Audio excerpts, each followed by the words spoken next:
So good afternoon. I'm Chris Levatino. I'm the athletic director here at ETHS. Proud to be serving in my 13th year this year.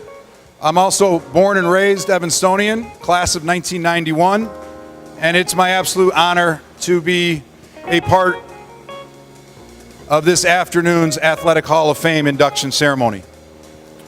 Before we get started with the program, we have one of our biggest fans here with us today, the man who has helped transform the look and feel of our building from all facets, and we're especially thankful for the incredible facility improvements that he's helped make. Please give a big, warm welcome to our superintendent, Dr. Eric Witherspoon. Well, thanks, Chris, and welcome. For those of you who've not been back in a while, welcome back to ETHS. Welcome home. It's a great day to be a Wildcat. So, you know, I do get to participate in this induction ceremony each year, but as I was reflecting today about this, I was really thinking about what a privilege it is for me, but for all of us. Imagine in this room how many Hall of Famers, inductees are in this room right now. And then imagine how many Hall of Famers who have previously been inducted are in this room. And then we have distinguished alumni in this room. And I thought, wow, one of the greatest disappointments of my life I have figured out is I did not get to go to Evanston Township High School. But I'm thinking about myself and my own high school experience, and I thought, and then there must be at least a handful of you who would be like me, who is not a Hall of Famer or a distinguished alumni of where I went to school, but still understanding that you are part of something very, very special here. ETHS is a family, and I host alumni receptions all over the country. I literally go coast to coast every year hosting alumni receptions. And I get to interact with people from decades, when I first started, from the 30s forward. We don't get too many people from the 30s anymore, but clearly from the 40s forward who come to those receptions. And generationally, they span decades. But what brings them together is knowing that they are Wildcats and having that special experience and that special history of having attended one of the finest high schools in America, with, by the way, one of the finest athletic traditions in the history of any high school in America.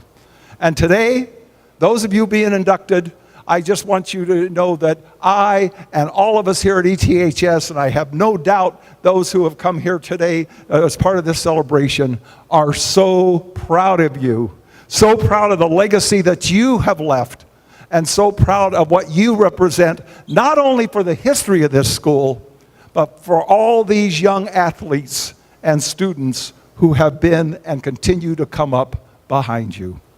Thank you for making ETHS and our ETHS athletic program so very special. Go Cats!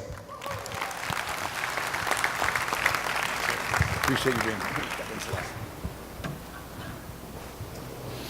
Thank you, Dr. Witherspoon. As I said, the day he arrived is the day the athletic facilities really started to change, and we're really forever grateful and indebted to his support of ETHS athletics.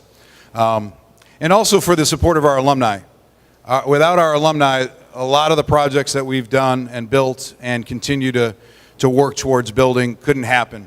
And so it's my honor to introduce the president of our ETHS Alumni Association, Kevin Mack.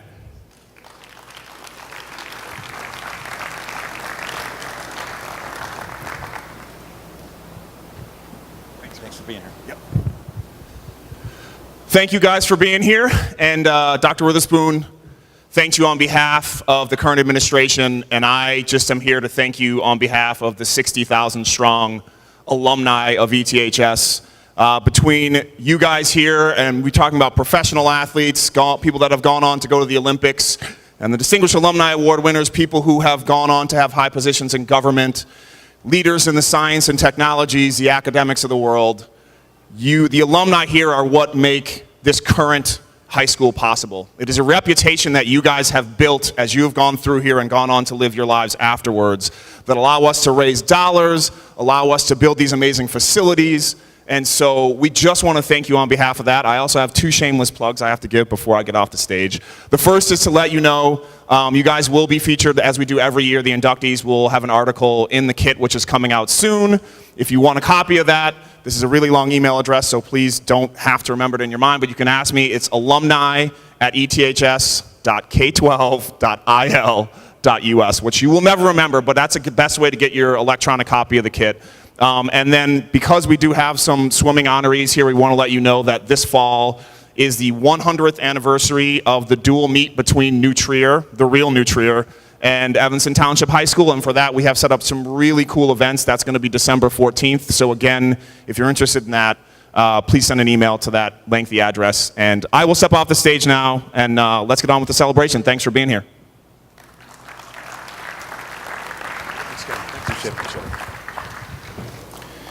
Thanks, Kevin, and to the entire Alumni Association, thank you for everything you do for us and our alumni to kind of keep everybody in the loop as to what's going on. So welcome back to Evanston Township High School, everybody. As you can see, the place has changed a little bit, maybe since you've been here last. And a lot of that, again, is in thanks to so many great people that have supported our facilities. How many of you were at the football game last night? Probably everybody, because we inducted you, right? 10 years ago, we were able to add lights and a synthetic turf field to the outdoor stadium. And it's really changed the landscape of youth sports in Evanston because we now have club soccer, club lacrosse, youth football playing on those fields sun up to sundown, Saturday and Sunday, and in the evenings. And it's really made a huge impact on the amount of opportunities that our young people in Evanston have. So that's been one of the most significant changes. We also changed our baseball and softball complex. We added a rear entry for our bike rack. The field house, we got a new floor there and a new roof. Lake Street tennis court facilities have been completely transformed. And Beardsley Gym last summer, thanks in partnership with us hosting Northwestern women's basketball and volleyball, got a complete makeover, and we got these great new video boards in here as well.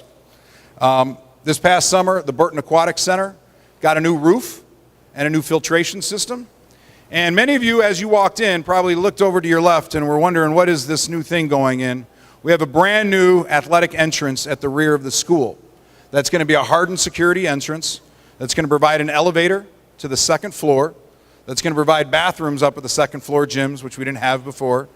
And is going to give us a 3-season atrium entrance where once there was sort of a gangway, alleyway entrance to the back. It's going to be beautiful. It's going to be ready in a few weeks. I wish we would have had it for today, but I welcome you to come back and enjoy that new entrance to ETHS athletics. And then we're also excited about the future facilities that are coming. Next summer, thanks to the support of the ETHS Educational Foundation, we are going to be building a Wild Kit Wellness and Performance Center, which is going to completely renovate our strength and conditioning facilities. There is a huge event here on Sunday, November 4th, called Showcase ETHS, where Anders Holm, one of our great swimmers, class of '99, is coming back. He's now an actor and comedian, and he's going to put on a great show right here in Beardsley Gym. So we hope that you can come back and support that event as well. Again, proceeds from that and all of our fundraisers from the Educational Foundation will go to support the Wellness and Performance Center, as well as, if you noticed, Lazier Field, it's getting a little worn down. We've had it for 11 years now. So next summer we're going to be putting in a new carpet, which is basically all the field is. And for that project, the foundation's donating $100,000 as well. Thanks again on behalf to the support of people such as yourselves. So these great facilities are nice and they're wonderful, but they really don't mean anything unless you have great coaches and student athletes that can utilize them. And I'm here to tell you that while we can never replace the iconic figures of old, many of which are going to be recognized here tonight or have already been inducted. We've got some pretty darn good coaches ourselves, and I'm excited that you're going to get a chance to meet one of our very finest, our most recognized, Fenny Gunter, here a little bit later today. This past year was a great year for the Wildcats. Boys swimming and diving won the combined state championship, and boys basketball finished third place in state. Girls track and field, boys soccer, and girls tennis all finished in the top 10 in Illinois. And we also had a tremendous success in a wide variety of individual sports. And Yeva Michelin, granddaughter of Don Michelin, won the state championship in the half mile, which is the first time we won that event. She finished second in the 1600 and was state runner-up in the cross-country 3 mile. Jonathan Wilburn won the state championship in the triple jump, which is the first time we won that event in a storied historic program.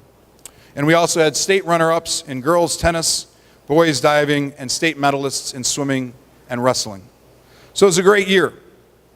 But what we're even more proud of is the academic achievement of our student athletes. Student athletes here average a 3.5 GPA, compared to students that are not involved in sports who average around a 2.95. That's a huge, significant difference. And what we've noticed is participation in sports is actually one of the most effective academic interventions that our school has. In fact, we've done such a good job developing academic achievement that we lowered our academic requirements to play sports. Yep, you heard that right. The athletic department did not lower athletic expectations to win more games. The school board actually lowered our requirements to improve academic success. And that's a testimony to the coaches that support and emphasize academics to our kids every single day. So our success in athletics and academics has also been a great boost to the total number of Wildcats that are now competing in college. We currently have over 125 collegiate student athletes competing at such schools as Duke, North Carolina, Purdue, Wisconsin, and Michigan, just to name a few. But we're not here to talk about our current athletic and academic achievements. We're here to celebrate you guys.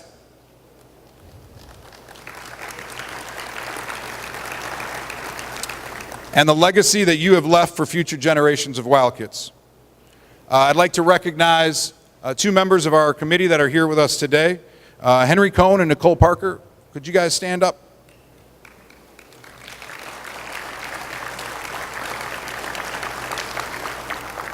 They and the other members of our committee poured through a ton of nominations this year to figure out who are the greatest athletes that have yet to be inducted into the Hall of Fame. And we are very excited to hear your stories this afternoon. I also want to thank Dennis Mahoney, who I don't know if he's here with us today. He's our volunteer sports information director. Dennis wrote all of the stories that you see in the programs in front of you and was a 40-year sports journalist who, upon retiring, made the unfortunate mistake of saying to me, "Chris, now that I'm retired, is there anything you guys could use for some help?" And so we immediately enlisted him as a volunteer for us, and he writes about 200 to 250 stories about our ETHS sports teams each and every year. So thank you to Dennis. Another big thank you goes out to Dan Peterson. Dan Peterson, who you guys will meet several times throughout this afternoon, is already inducted into the Athletic Hall of Fame. Oh, here's Dennis Mahoney right now. How about that for timing? If you missed it, Dennis, we're just singing your praises for the great stories that you wrote in the program, and we appreciate you being here. Dennis is actually running straight from our girls volleyball team, was playing in a tournament at Libertyville. So Dennis got up this morning after covering football last night, raced over to Libertyville, watched our team, came over here, and he's volunteering his time to do all that. So again, thanks, Dennis. So Dan Peterson, who you'll meet a little bit later. Dan Peterson is probably responsible for about 75% of the nominations that we receive every year. He's a class of 53 grad who wants to make sure that we know the incredible rich history of ETHS athletics from pre-1960. and he is an incredible storyteller, and you guys are privileged to get a chance to hear him speak today. And we'll talk a little bit more about him later. We have an incredibly interesting group of inductees this year. From two of the greatest football coaches in ETHS history, to the woman who set the standard in the hurdles for girls track and field, to the all-time scoring leader in ETHS basketball history, to a swimmer who dominated the first ETHS state championship team in only his sophomore year, to the man who broke the color line in ETHS sports 25 years before Jackie Robinson did it in baseball, to our first ever gymnastics state championship team that never even had a single individual state champ, to possibly the greatest football team in ETHS history, yes, that's saying an awful lot, whose only mistake was letting God dump a half a foot of snow on Andrew High School the day of their game. You guys are all part of the ETHS athletic legacy from now until the end of time, and I look forward to hearing your stories this afternoon. And now I'd like to introduce Clorinda Harbison from the athletic office and the organizer for our great event today, the person you can thank for why the tables look so beautiful, why the food has been set up so nicely, and the person who really communicated everything about this event today. And before she speaks, I just want to acknowledge and thank our Nutrition Services Department for putting on the great spread that we're going to enjoy this afternoon. Please give them a round of applause.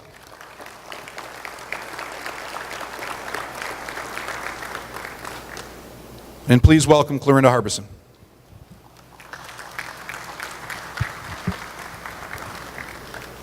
Good afternoon. And actually, we want to thank Nutrition Services for getting the table set for me. So thank you, Kelly. At this time, we would like to take a moment of silence to recognize those who could not make it here today and those we have lost, including in the past 6 months, some Hall of Fame inductees, Myrnie Lazier, Ken McGonigal, Ron Helberg, and Bob Pickens. A moment of silence.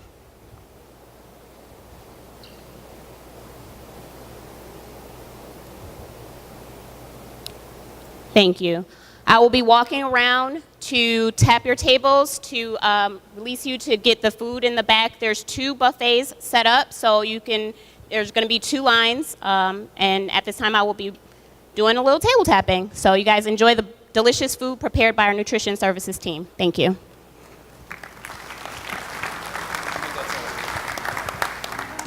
All right, I hope everyone is enjoying their meal. We are going to get started with the program as you eat, because we have a robust agenda this afternoon. We are going to be inducting 2 coaches, 4 individual athletes, and 2 teams. And we're going to get an opportunity to talk a little bit about them and hear their stories and enjoy the legacy of ETHS sports. As I mentioned earlier, we have with us today a master storyteller who is slowly becoming the godfather of ETHS Athletic Hall of Fame, as he continues to uncover gold mines of information, scores, records, and of course, their stories. He is a sports icon in Italy, where he coached professional basketball and continues to serve as the most colorful TV sports broadcaster on the peninsula. He will be speaking today on behalf of several of our deceased inductees, or those who cannot make it, including our first inductee coach. Cecil Pop Vance was football coach from 1928 to 1934. In just 7 years at the helm, he won 3 state championships in 1930, 32, and 34. He also won 5 Suburban League titles with undefeated records in each of those 5 seasons. And the real cool part is, he never lost to New Trier, ever.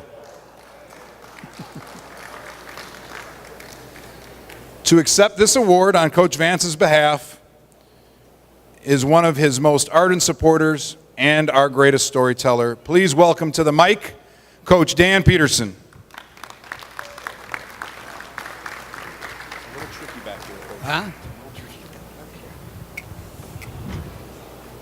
Sports fans, ETHS alumni, everybody else, my pleasure to talk about the legendary Pop Vance.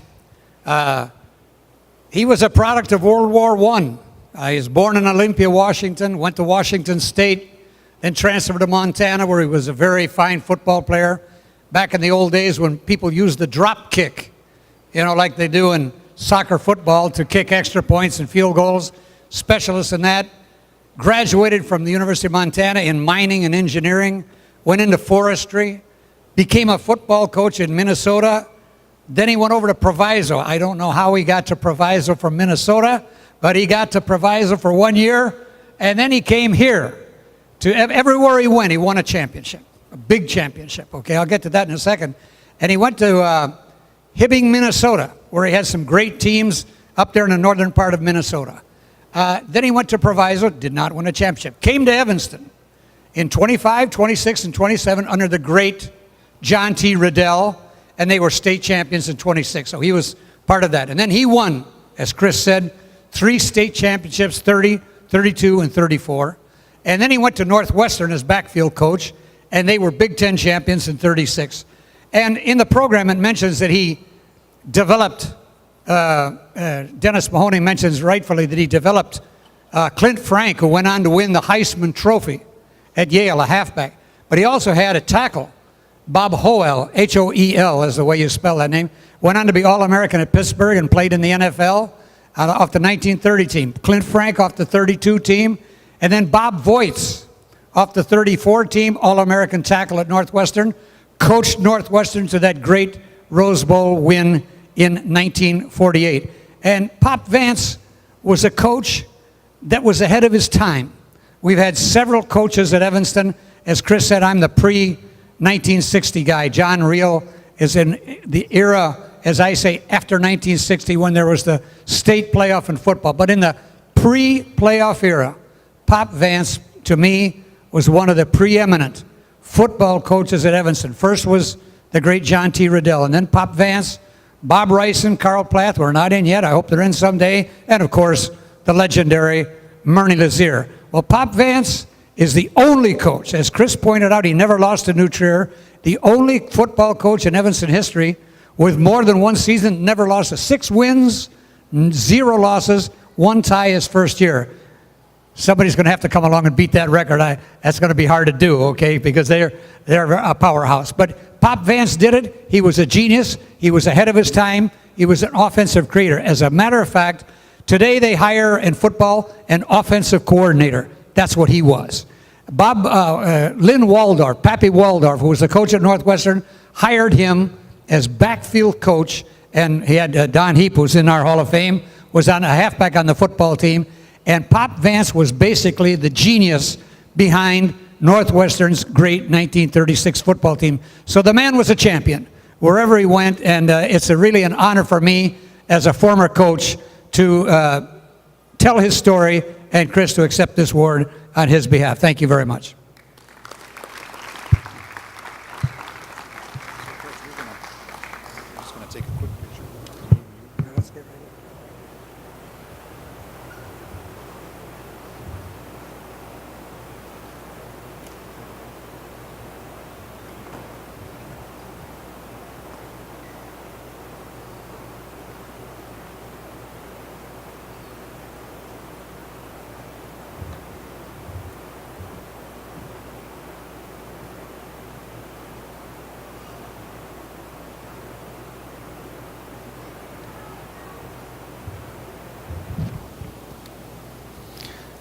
Thank you, Coach, and again, congratulations to Coach Vance on his induction. Our next inductee as a coach is John Reel, who coached our football program from 1988 to 1999 and was our athletic director from 1999 to 2006. The only way for me to get through the induction of Coach Reel, as I was a former player of his, and he helped mentor me my first year as athletic director. He had played a very, very prominent role in my life. And really the only way for me to get through talking about him is to read his list of accomplishments and then pass the mic off to his former offensive coordinator and our current head golf coach, Jed Curtis. John Reel was a 7-time CSL South champion in 1988, 89, 90, 91, 93, 94, and 97. He qualified for the IHSA state playoffs 10 of the 12 years that he coached at Evanston.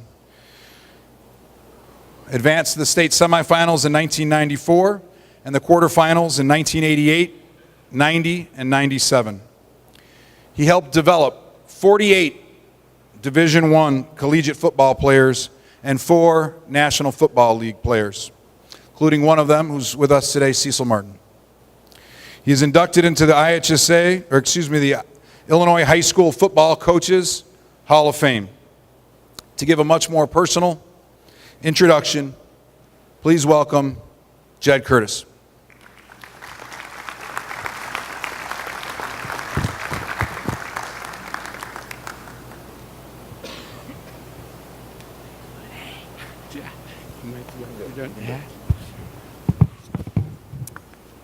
Welcome. What an opportunity, what an honor. I'm truly humbled by this opportunity to talk about the great John Reel.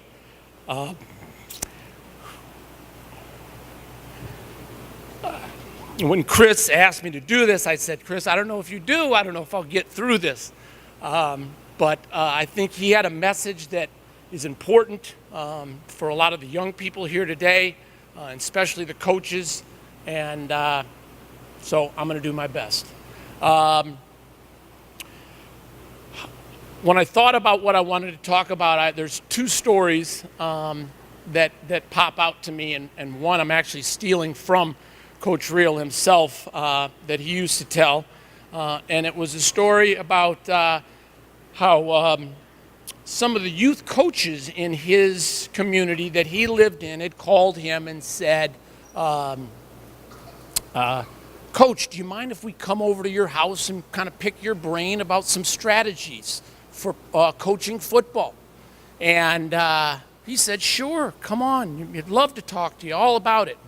So I think it was one Sunday afternoon, the coaches show up at the front door, ring the doorbell, and one of Coach's sons, who happened to be playing youth football in the community, answered the door and kind of had this real quizzical look on his face, like, what are they doing here? And then they go off and he meets with the coaches for a while, and then they leave. And I think it was later, sometime that evening, one of his sons said, Dad, what were they here to tell you? What were they here to coach you about? And I think the story really just speaks to the role of a coach and what it is and what it means, what that responsibility and how kids look up to you.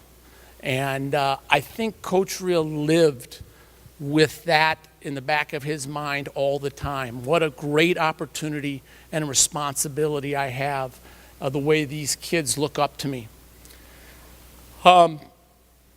The other story that I thought of that came to mind, a little more lighthearted, but one in which we had just finished one of the doubles and morning practices. It was probably 95 degrees, high humidity, and we met as coaches for a while there out by the field, but then we finally came in and kids were leaving out of the locker room. Most everybody had left, and this one player, he wasn't one of our returning starters or starters for that matter, and he came up and he said, Coach, I don't think I can do this anymore. It's just too tough. And Coach Reel says, well, you know what? It's pretty tough for me too. And there's times I feel like quitting. And you know what? You're just so important to this team and you're important to me that if you quit, I'm quitting. And without missing a beat, he turns to me and he hands me the clipboard. He says, Coach, now this has got the afternoon practices on it. I can't give you anything after that. Do you think you can do the job? And the kid turns, he said, no, Coach, I'll be there in the afternoon. I'll be there. So he really cared about all kids, and that was his number one motivator. He was a successful coach. We had great teams. We won a lot of games. We set records. But I think at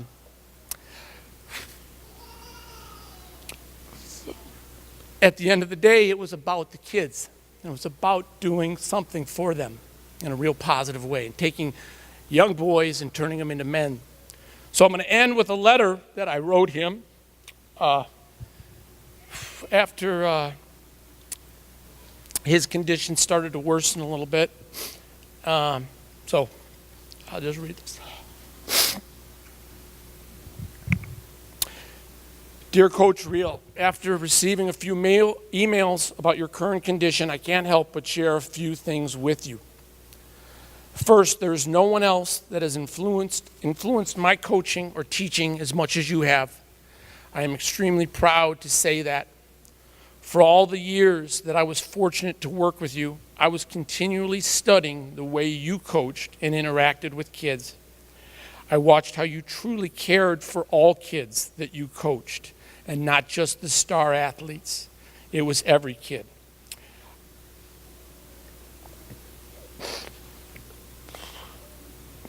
I remember how one player couldn't believe you'd actually drive him to visit Division III schools that were 4 hours away, or the time you refused to let one of our players quit when things got a little hard by telling him you were going to quit too.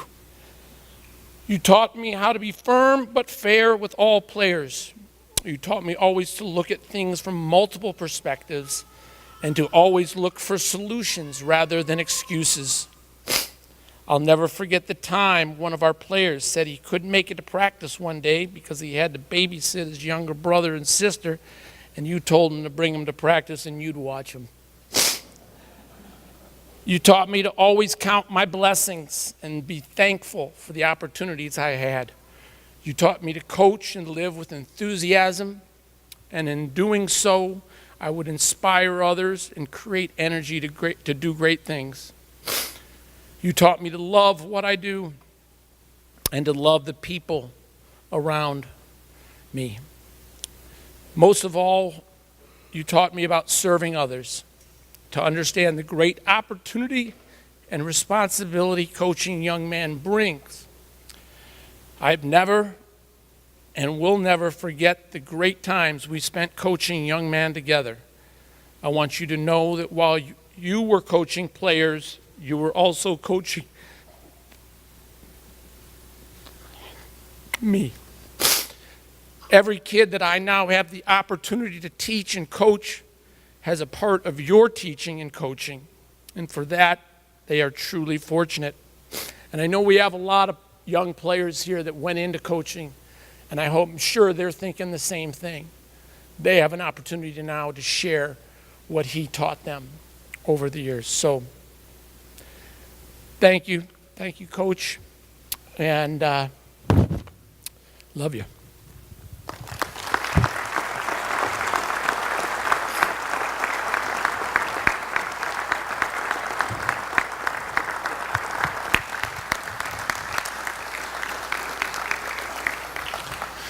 Thank you, Coach Curtis, for those incredible words and insight into who Coach Reel was and what he meant to our football program and to our young men in our school. Here to accept the plaque for Coach Reel, for Coach John Reel, are his 3 sons and wife. Please welcome Kathy, Mark, Luke, and Matthew.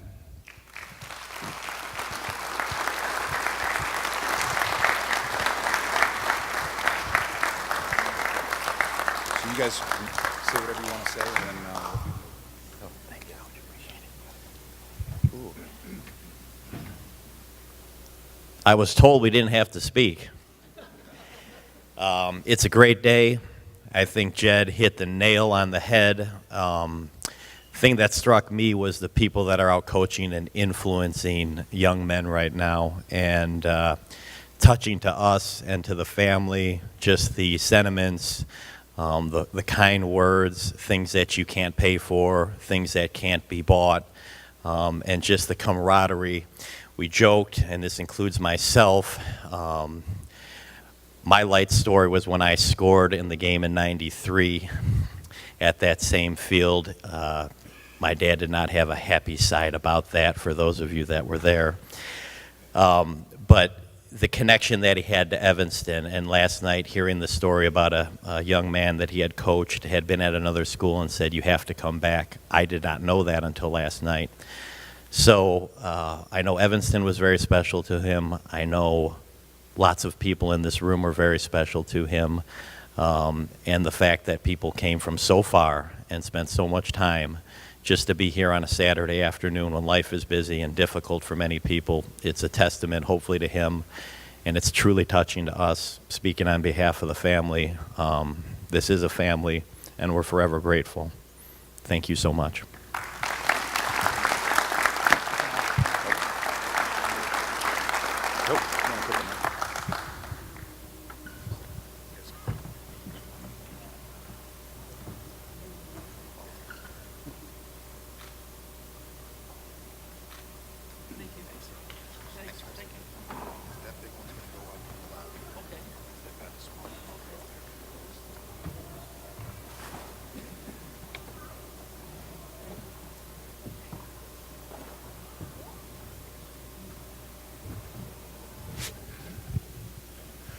Congratulations again to Coach John Reel on his induction into the ETHS Athletic Hall of Fame.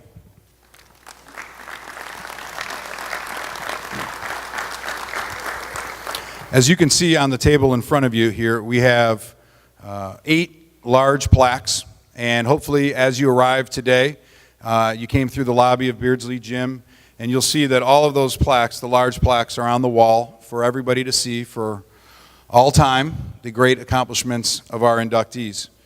Also, we have a smaller plaque for the inductees to take home with them, and we'll have one for each of our members of the teams as well. Moving on to our individual inductees today, we want to first recognize the individual that's going to introduce our first individual athlete. First individual athlete is Gabrielle Mead from 1992 track and field. And to introduce her is our most decorated coach in ETHS history. He's the architect of seven team state championships and dozens upon dozens of individual state champs. Please welcome Coach Fenny Gunter.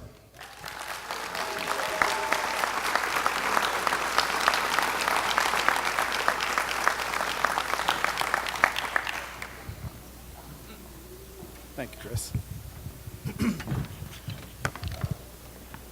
Good afternoon, and congratulations to all of the new inductees. Our school wouldn't be where it is without you people who were inducted into this Hall of Fame. It's a tremendous honor, and for those who came before us, we salute you. Quick note for Coach Reel. Coach Reel let me be part of his football program with this intro class that's going into the Hall of Fame when they were freshmen. It's good to see so many of these young men turn into men. One of the greatest experiences I ever had working with them. Coach May asked me to expand my horizons when I was track coach, and I didn't understand that. And he said, "You're going to be a football coach." And it was one of the greatest experiences I've ever had at Evanston Township High School. Fellas, you don't have to go to Church Street. But, and that was something where we used to make the kids run to Church Street back then, from Lake Street to church. And I couldn't get to 100 before they got back. Had to get back by the time I got to 100. But congratulations to you all and to the Reel family. One of the best human beings I've ever known in my lifetime. Coach Reel was a true champion.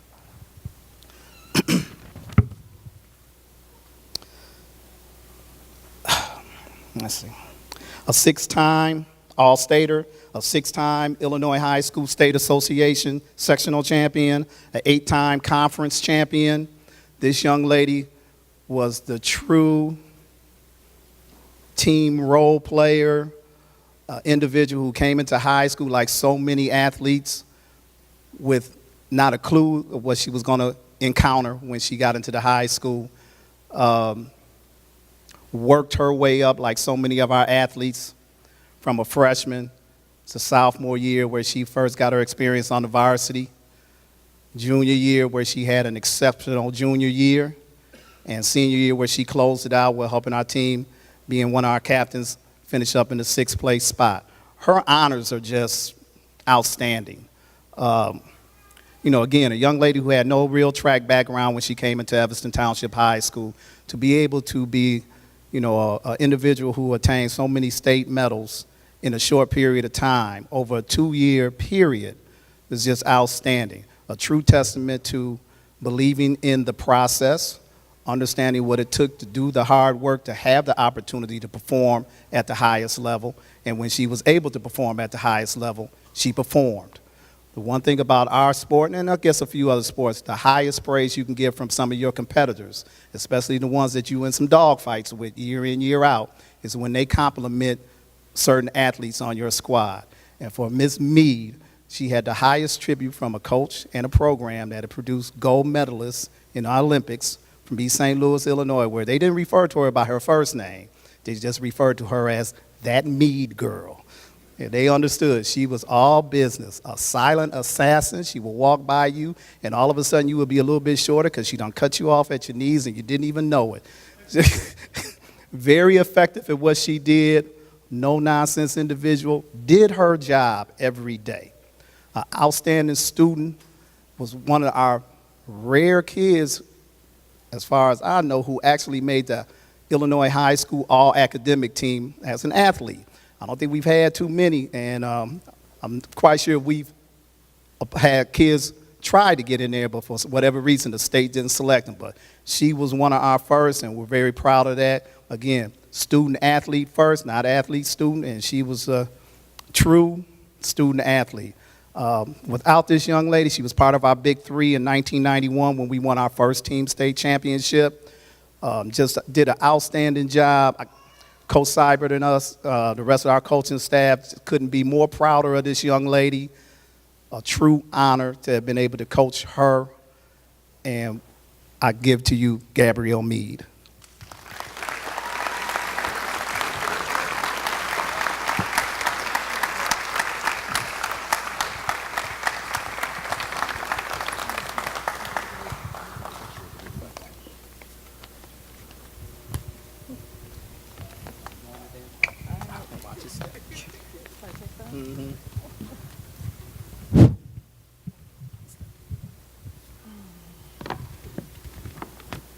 I had to write things out. Thank you. Chris asked me yesterday if I was the lead leg or the anchor leg. Usually I was the anchor leg, especially if there was a 400 involved. But by then, I mean, it's a lot of pressure, but by the time I got the baton with this team, I was usually in a pretty good place. I know we're here because of my hurdle race in 1991, which is an individual event. But it's important to me to recognize that whether it was in an individual event or a relay, there are a lot of people who committed a lot of time, energy, care, love, dedication to helping me in my track success and also really in my academic success, in my professional success. I think my track experience has really helped me grow personally.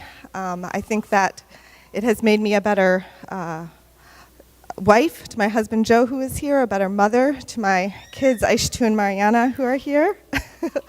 And as my sister to my sister, who is here, it's just made me a better person. And I just want to recognize that there are a lot of people who got me here.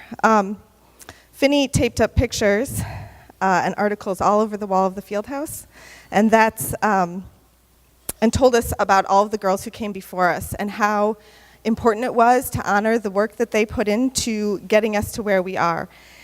I did appreciate that. I do honor their work, and so I want to thank all of those people who came before me. I had some pretty incredible teammates myself on my own team, and Kelly and Melinda are here. They painted and braided my hair. They made me buy matching outfits at TJ Maxx. They taught me, they pushed me, they supported me, and they believed in me. Some of them scared me some of the time. But I made some really good friends, and I want to thank them. I had the chance to run in college, and I got to see two of my high school teammates at a lot of our meets. And when Kelly and Sophie would cheer for me, that's all I heard. I heard them over any of my college teammates. I, of course, have to thank Finney and Coach Seibert. I cannot believe how long they've been leading this team and what an incredible job they've done. They are constants in the success of the girls' track program and in the girls who are on that program. I'm so lucky that they've been part of my life. They encouraged me, pushed me, and supported me. And my accomplishments are really a testament to the passion and the work that they have put into this sport, and to the team and to me. So thank you, Finney. Thank you, Coach Seibert. Of course, my family. My sister Molly came to the game last night and is here today, which is so nice of her. Thank you. My mom is traveling and couldn't be here. My dad would have really loved this. He used to come to my meets, and I would never see him or hear him, and he would leave before we got on the bus. But he would always be waiting for me as soon as I got home, and as I was eating my dinner, we'd go through all of the details of my race and the other races during the meet. So I want to thank my family. Thank you, everyone who had a part of putting this together, Chris and Clorinda and everyone else who I don't even know for putting this together. I really appreciate that. And thank you to ETHS for producing such good role models. On just a separate note, I just want to say to my girls, Aisha and Mariana, but to all of us really, that female athletes are amazing. So thank you to the school for continuing to support our female athletes, and to all of you too. So thank you.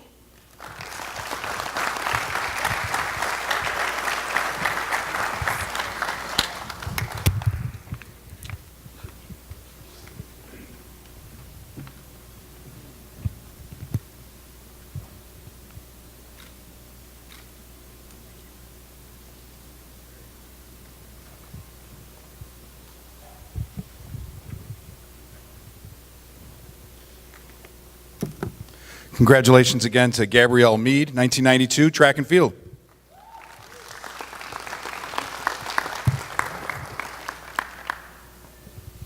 Our mic is going dead, so we have a backup here. All right.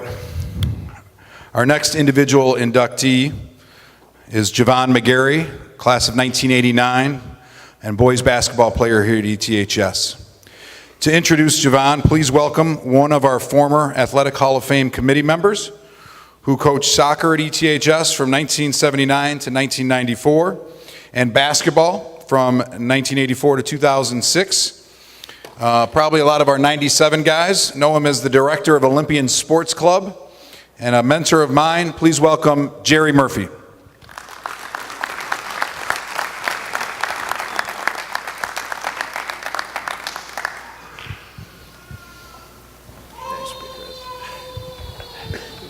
Well, it is a pleasure to be here, and I have to say, an incredible honor to be the one to give this honor or recognize Javon McGarry, arguably the finest basketball player to ever be in Beardsley Gym. Now, I know we could discuss that over a period of time, perhaps, but Javon brought things to the gym that are indescribable. The numbers speak for themselves. And I would just mention to everyone, Dennis Mahoney put together an absolutely outstanding piece on Javon. It takes away from anything I might have said, so if you haven't had a chance to read it, please do. It is absolutely outstanding, and it speaks to the young man. This is a long, long overdue honor for Javon.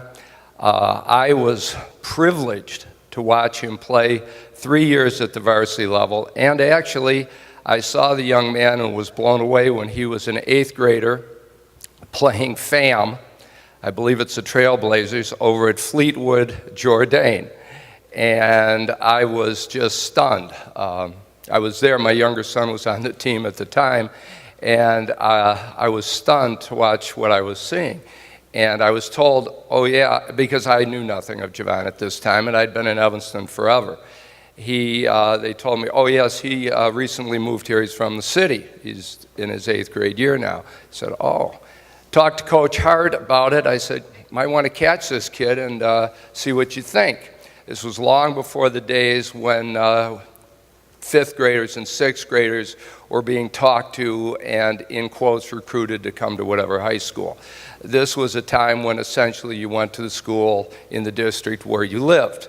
So it was important, though, with Javon because he had recently come here from the city, and there were a number of city schools that were highly interested in the young man and promising great things for his future, of course. Well, he wound up coming to Evanston Township, thank goodness for us, played at the sophomore level as a freshman, and was, of course, going to be a varsity player and starter, which he was as a sophomore. Statistics, we used to say at one point in time, and Coach Hart and I would always argue with this because he was a big stats man, stats are for losers. They explain why you lost the game, whereas truly the performance is what counts.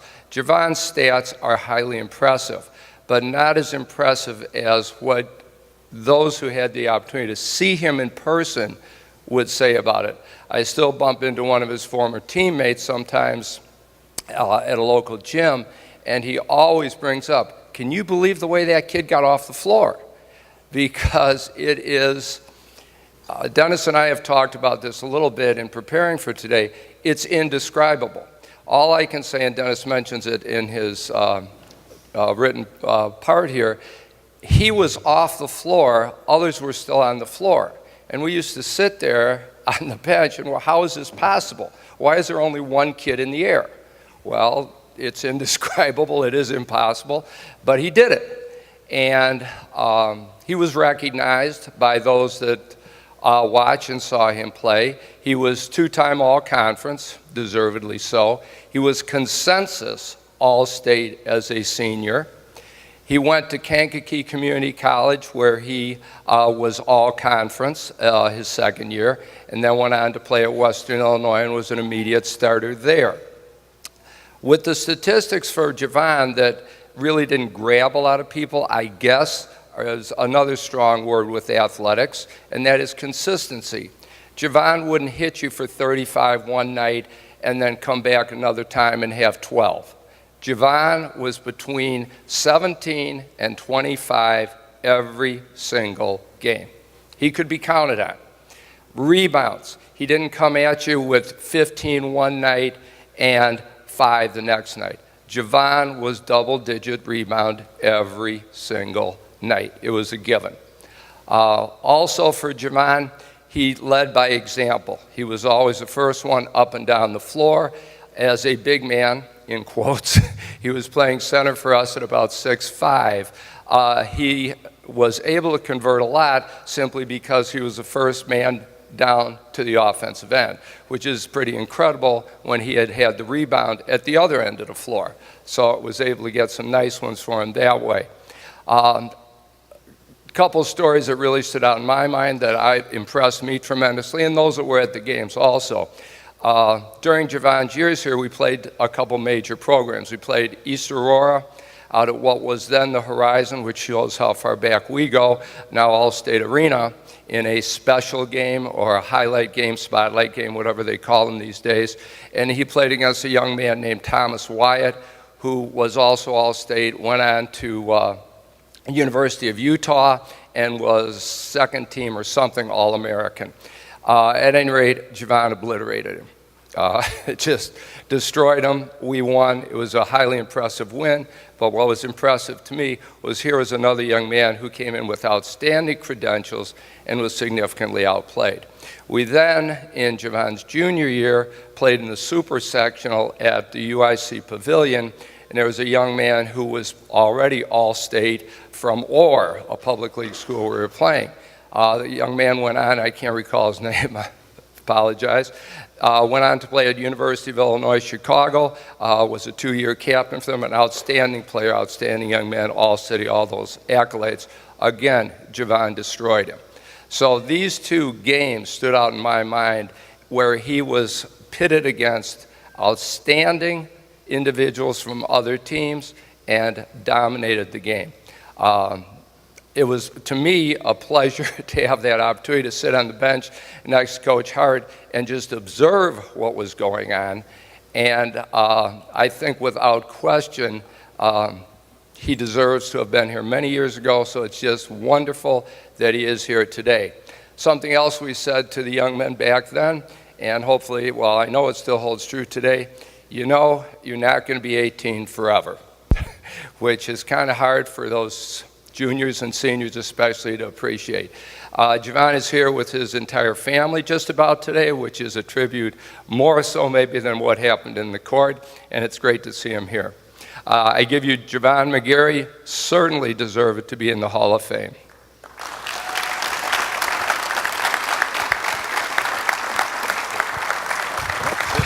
Thank you. Thanks, Coach. Great.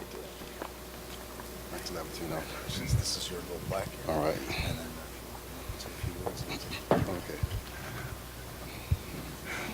I'm not much for public speaking, but I'll give it my best. This gym room alone brings back a lot of memories. It's always been a place where people gather to have good times, competition, play games, dancing parties. We had pep rallies here. It's just always been a good place. Evanston, it means a lot to me. The township, the community, the camaraderie of the fans, and it's almost undescribable because I've been away for so long. I haven't been back in a while, but it always feels like home. I love my coaches, my teammates. We played together. We experienced a lot of ups and downs together. Unfortunately, my head coach is not here. I would have liked to have seen him today, which is Mike Hart. Wow. I thank God for being here and my family. It's just a beautiful occasion today to look out and see everybody in the gym room where so much history is made, so many people have come together to have a good time, and this is just fitting of all situations. So enjoy, and thanks for making me it's almost hard for me to say it, a Hall of Famer at Evanston Township. Thanks.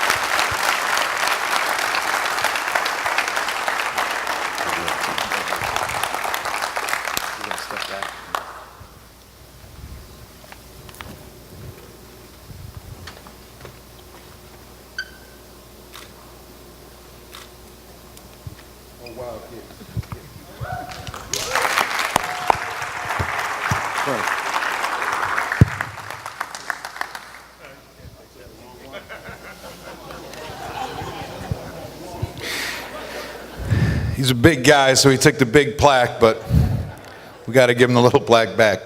Congratulations again to Javon McGarry, long, long overdue. Way to go.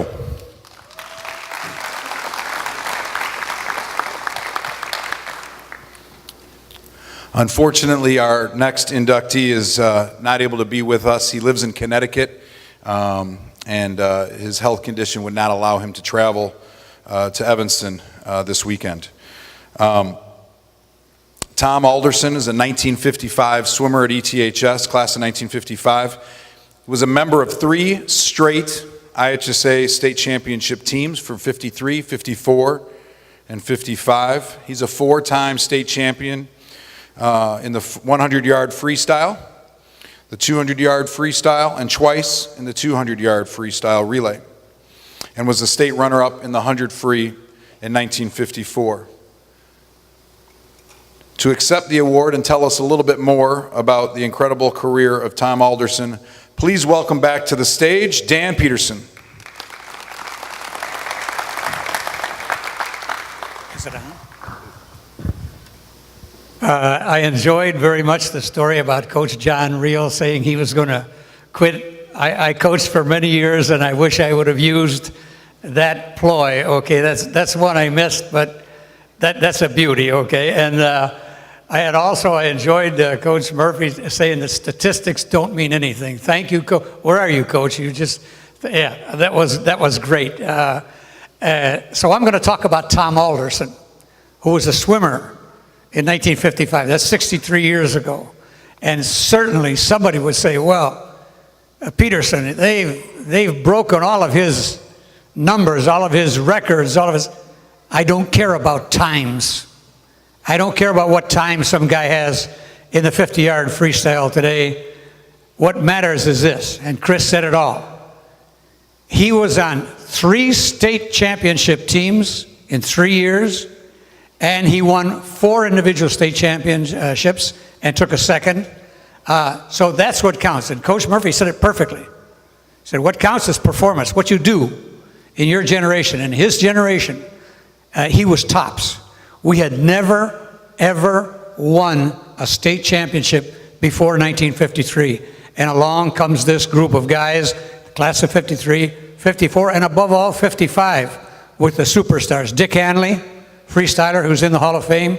Mike Farmer, breaststroker, went in last year. They haven't talked about Skippy McCallum, the backstroker, second in the state, first in the state in 2 years in the 100-yard backstroke, and kicked off a winning 150-yard medley relay, and Tom Alderson. Now the thing about Tom is he was a freestyler. I was here. I'm in the class of 53. I was in a class of 53, the first year we won. And it was Dobby Burton's 6th year. And we had never won. He'd come in second and third and second, you know. And everybody was saying, how come we can't beat New Trier in the state meet? Well, of course, New Trier was loaded. They won his first 5 years, they won the meet.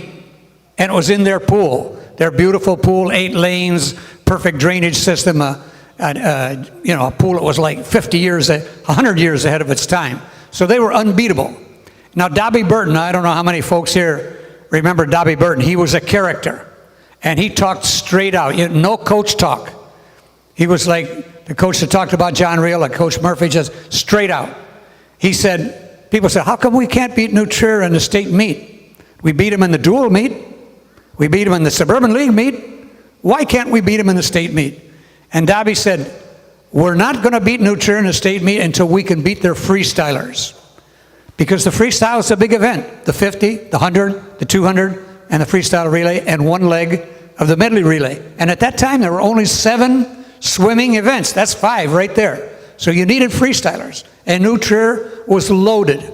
They could have sent their first 4 freestylers home, and their next 4 would have won the state meet in the 800-yard freestyle relay. That's how good they were.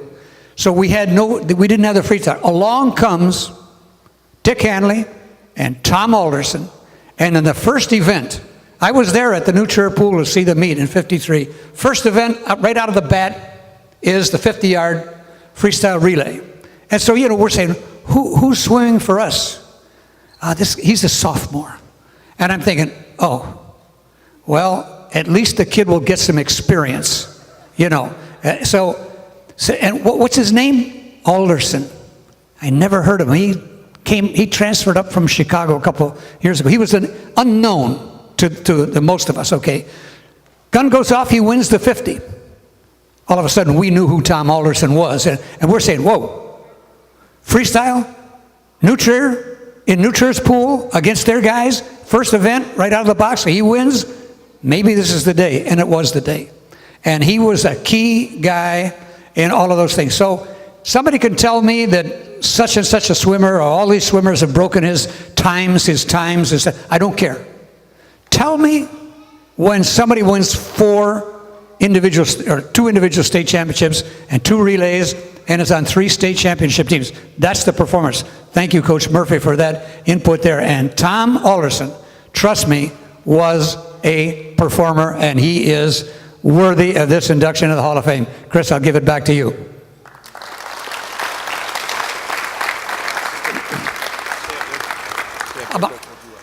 I stand up here because I'm taller than Chris when we take the picture, okay? They want us to move.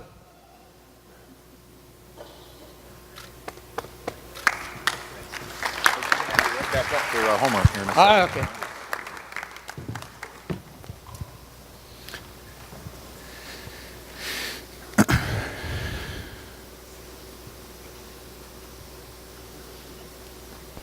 So we're gonna keep things moving along with Coach Dan Peterson as he introduces our last individual inductee, Homer Fleetwood, 1922 basketball and baseball. Coach Dan, come on up.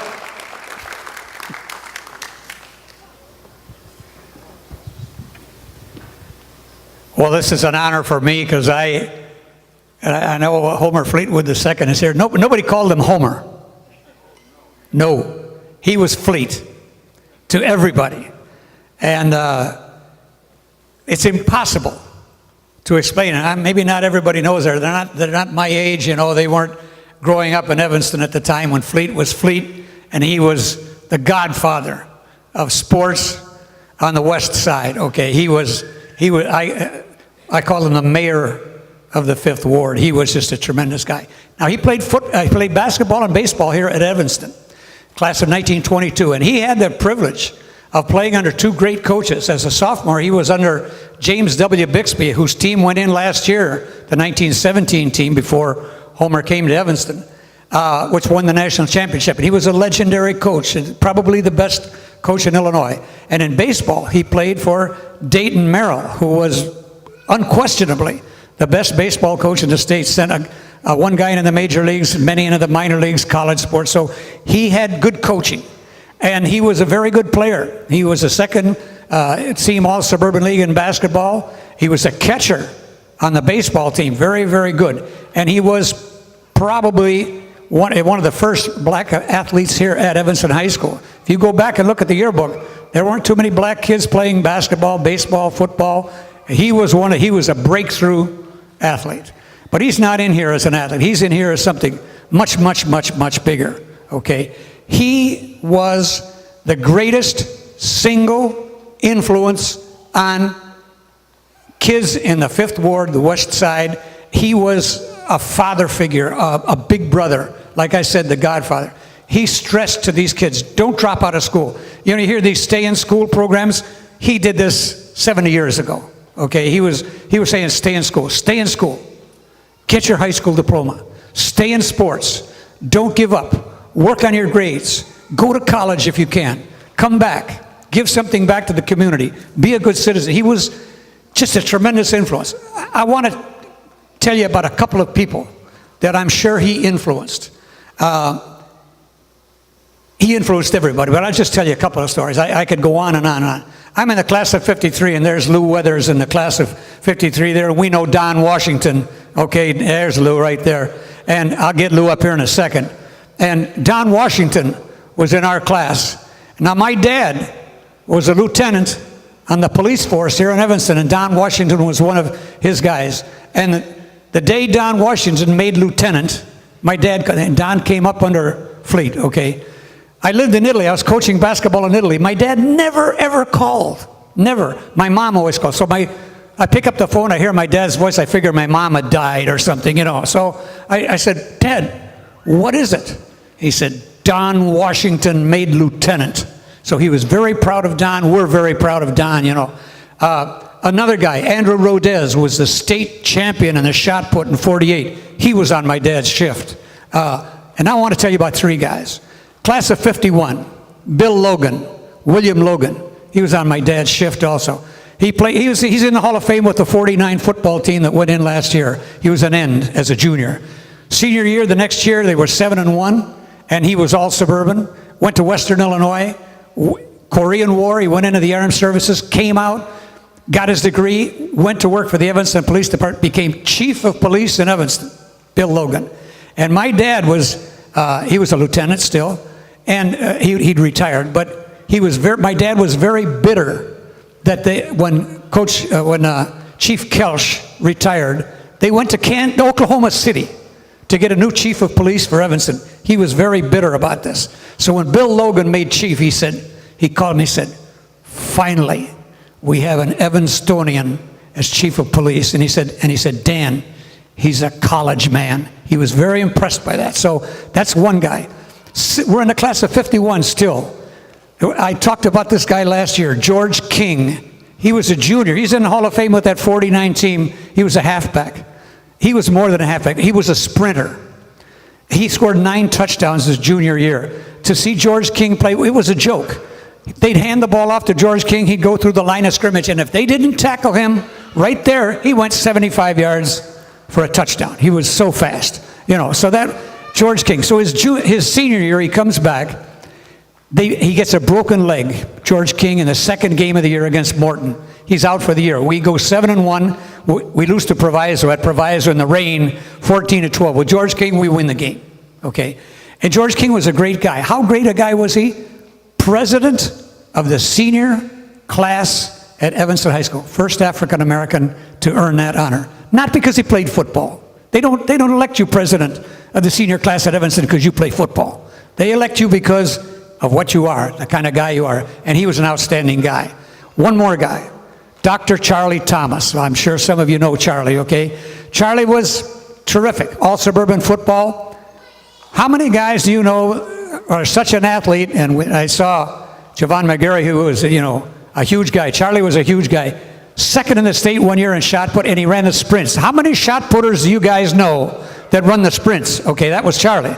He went to Wisconsin, 3 years varsity football. I was a freshman at Illinois. Alan Amici was hurt. He played the whole game, 135 yards. They killed us. Charlie came back and coached at Evanston, went on to get his PhD, went on to be superintendent of schools at North Chicago, and won the Distinguished Alumni Award. These are the kind of people that came up under the influence of Fleet. I want to tell you 2 more stories about Fleet, maybe just one, okay? I was just a kid. I was like 19, 20, and I was the director of a park, Baker Park, down in South Evanston near South Boulevard, okay? And Little League had just been going on in Evanston for a couple of years. And I had a whole bunch of kids that came to the park that played Little League baseball. But they only played 1 game a week. They wanted to play more. And we had softball games against other parks. And they said, can't you organize a 9-inch baseball game, a Little League game, against another playground?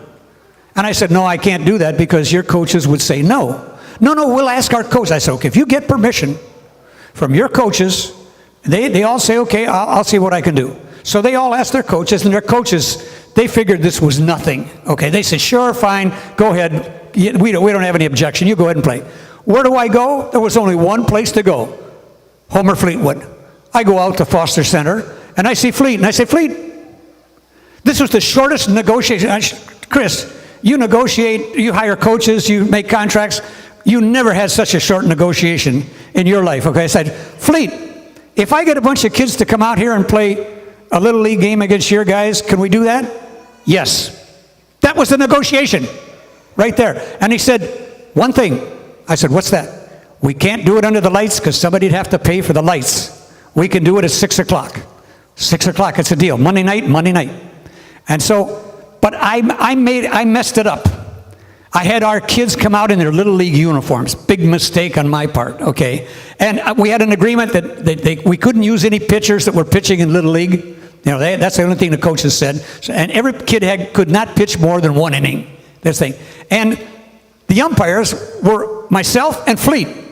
We did this, okay? So the game landed like 9-8, something like that. Big slugfest, And it was the greatest thing ever because you never saw so many white faces at Foster Field, okay? I mean, it was an event, all right? So, but of course we were too good. And it got back to the coaches, and the coaches got jealous, and they said, no, you can't do that anymore. So we had 1 game. But that's the way it was with Fleet. He really was the father figure, the godfather of everything in the Big Fish.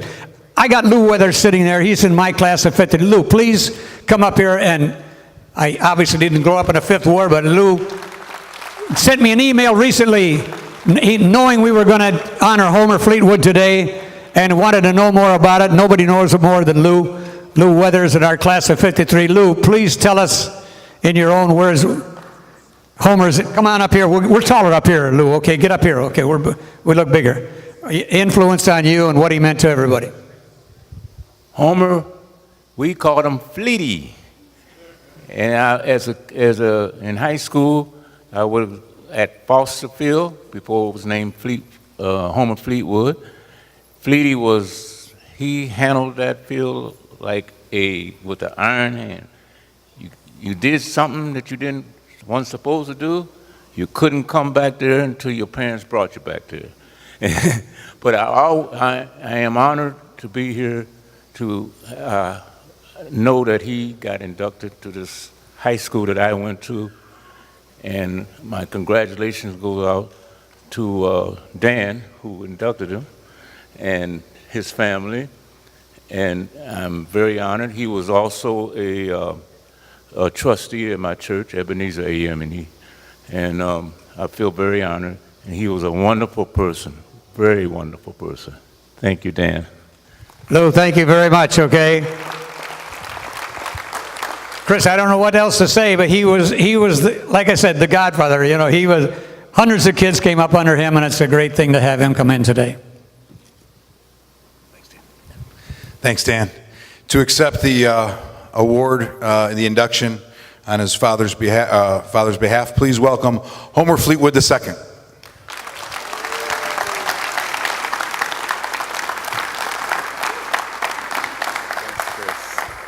Thank you very much. Afterwards. Okay. Good afternoon, everyone. Good afternoon. Can you hear me? Well, to begin, I want to thank the Hall of Fame nominating committee, and I believe that Lou had his hand in that somewhere. I want to thank the Superintendent Witherspoon, ETS Principal Campbell, Chris Levanto, and his able assistant Clorinda Harbison, and fellow and fellette inductees, and the families of those inductees for being here and supporting your family members. I mean, that means so much. Nothing like family. And last but not least, my daddy. It's so funny. Well, maybe ha-ha funny, but Clorinda called me out of the blue. And I see this Evanston number. I said, who's calling me? I'm down in Florida with the retirees.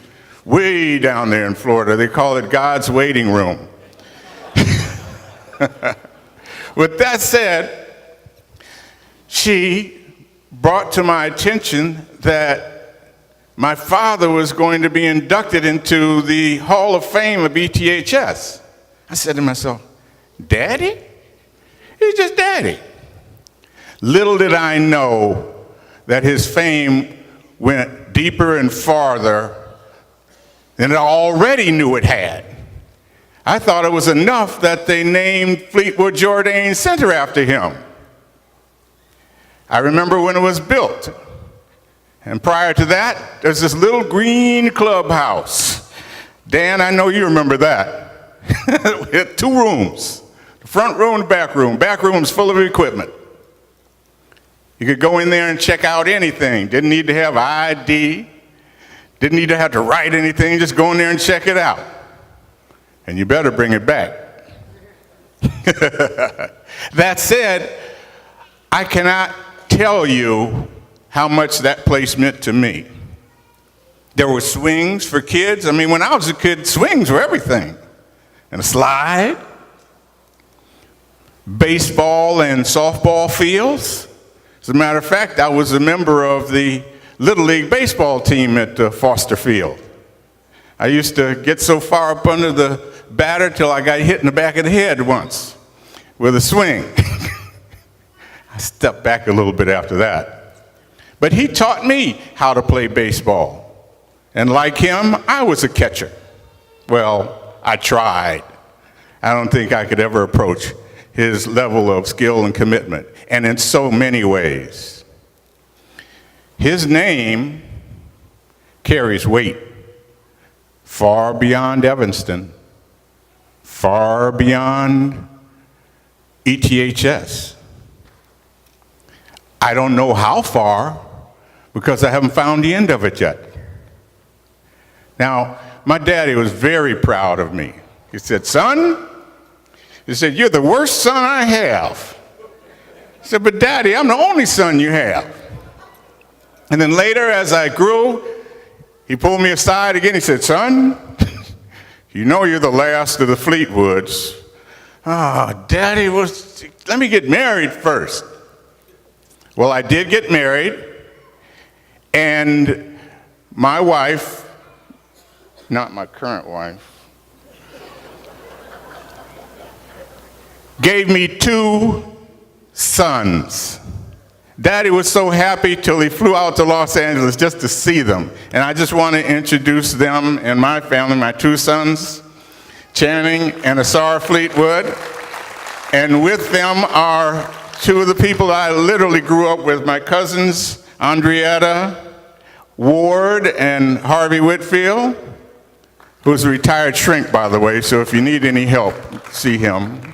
And Shirley Matthews, Bill Matthews' wife. I'm sure you know him. He had the gas station there and the repair shop on the corner of Church and Darrow, I believe.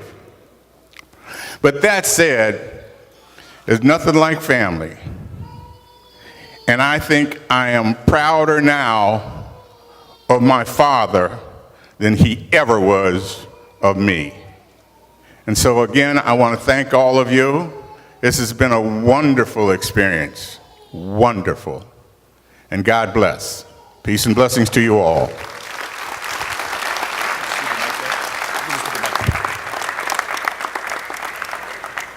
I want to be taller too. Chris?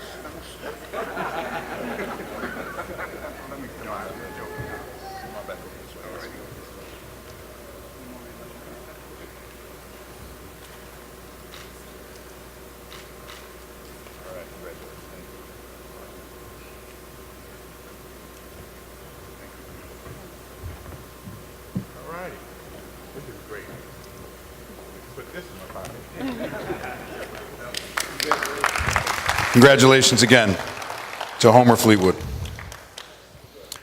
All right, we are on the final leg of our induction luncheon as we now turn our attention to the 2 teams being honored this year. First off is our 1963 gymnastics team, led by head coach Ron Walden, a recent Athletic Hall of Fame inductee. The 1963 gymnastics team began a mini dynasty of 3 state championship teams that put Evanston in the center of the Illinois gymnastics world, despite not featuring one individual state champion. There were 7 different Wildcats that scored top 10 finishes in the state finals, including Joel Sutland, Dave Trippy, Walt Nodal, Vic Conant, Bob Hill, Bill Tripp, and Bill Smith. ETHS went undefeated that season, winning all 12 dual meets and the Suburban League meet as well. Please salute Coach Ron Walden and the 1963 boys gymnastics team. And after Coach Walden comes up to accept, we'd like to open up the opportunity for the gymnasts to speak as well. Coach, gentlemen, come on up.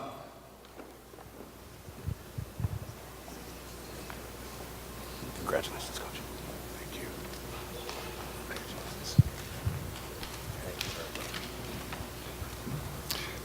Actually, we had more than 2 members of the team then. And most of what I was going to say was just said, so I won't take too much more time. I know you're all anxious and we're near the end.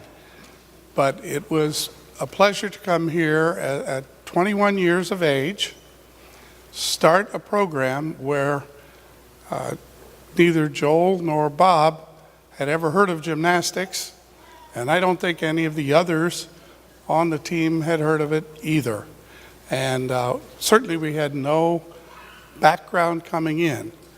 We got fortunate with our freshman team. I decided that that would be the group that I would spend a lot of time with. And we took second in a citywide freshman meet.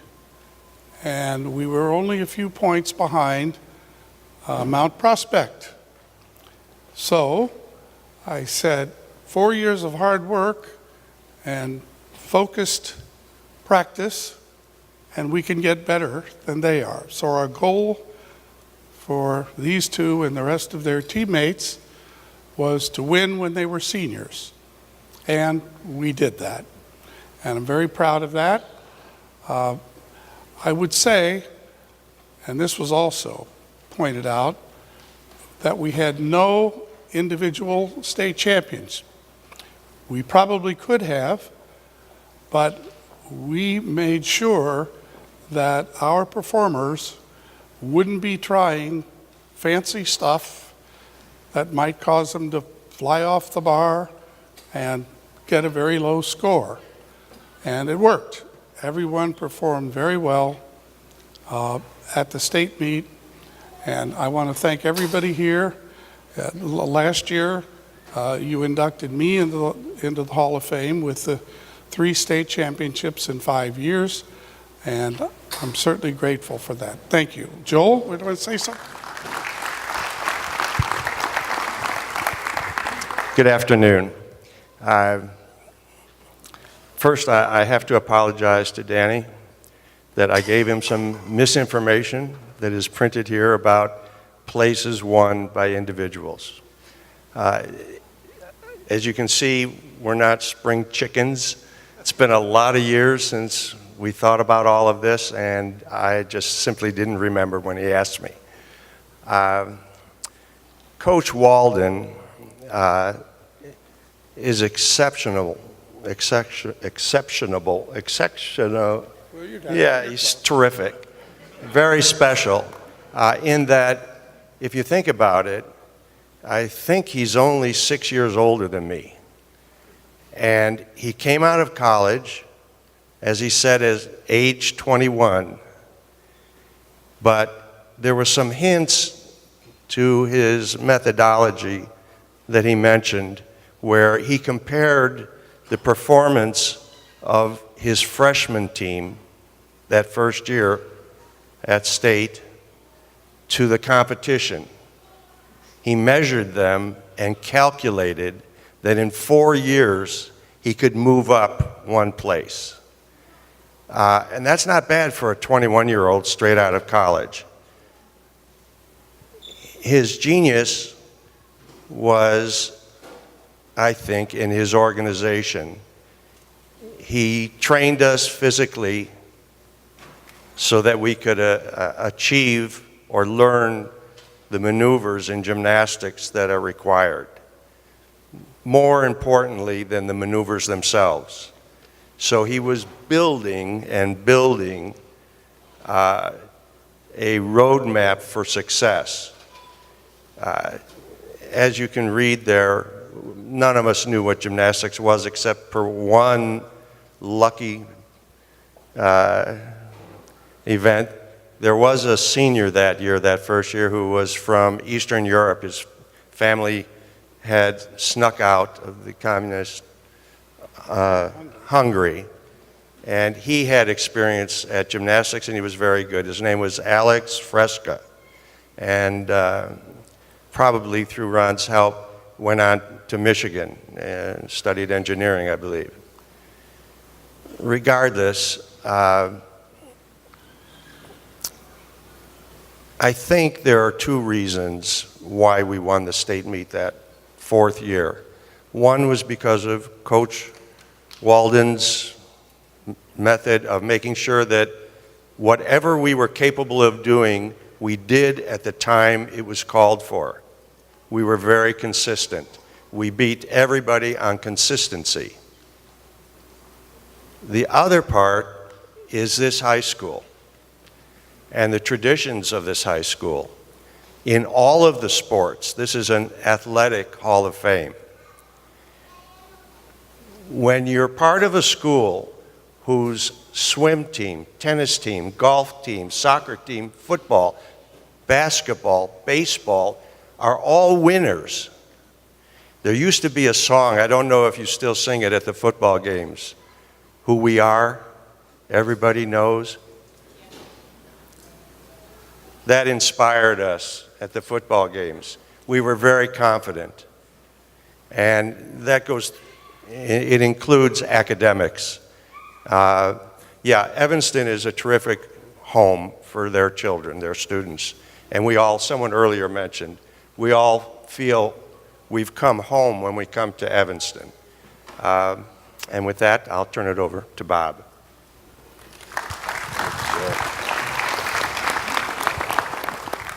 Actually, gymnastics wasn't my first sport.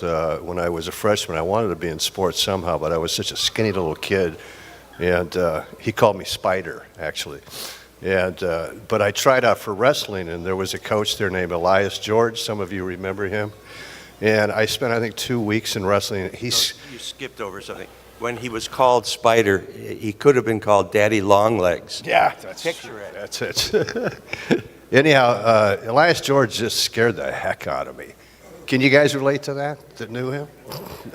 Brother Bill George of the Chicago Bears, excuse me. So anyhow, one day I walked next door and there was this gymnastics team just starting. And I kind of was attracted to it, and I met Ron Walden, and I thought the guy was cool. My gosh, he was 21 years old, just a kid like me. I was 15, I guess. Anyhow, so I joined the team. And gymnastics is known as an individual sport. But what this man did was he made it a team sport. We were individual in that we competed against ourselves as individuals. Gymnastics is a sport of failure because you fall off the side horse constantly. But the coach was there to say, hang in there, keep doing it, you're getting better, keep working at it, and get to the point of perfection. And that type of mentoring, in my case, has been with me all my life. It's impacted me in a really positive way to persevere. When I blow it, it's okay. When I fall down, get up. And this has been part of my life, right? And I thank my coach for that. He was my mentor at that young age. So we went to the state meet and we kicked butt, myself included. And I'm proud of what I did, what Joel did, Dave, Bill, all these guys. And it's unfortunate they're not here. But I also just want to say, I haven't been back to Evanston High School for years. This is so cool. And what a great high school this was and is today. So I want to thank all of you guys and thank Ron Walden, best coach in the world.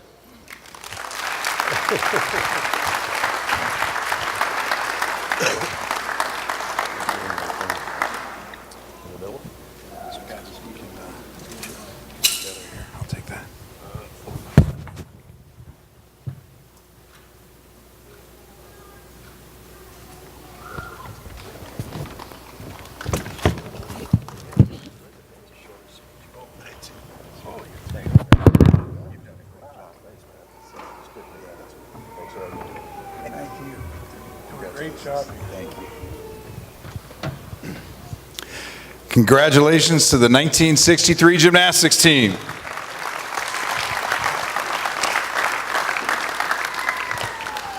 All right, our final induction is the 1997 football team, and we've got quite a cast of characters here, and I know they're all going to want to say a couple of words, I think. What I'd like to do, a little different, if you guys want to just come on up to the front right now, that'd be awesome. Congratulations. Come on up, guys.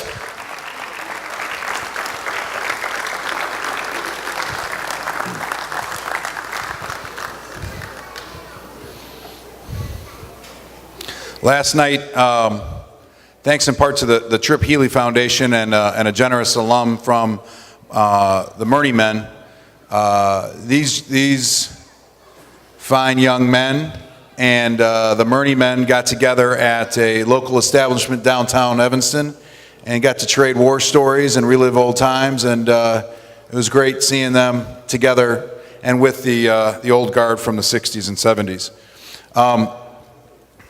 What a great group.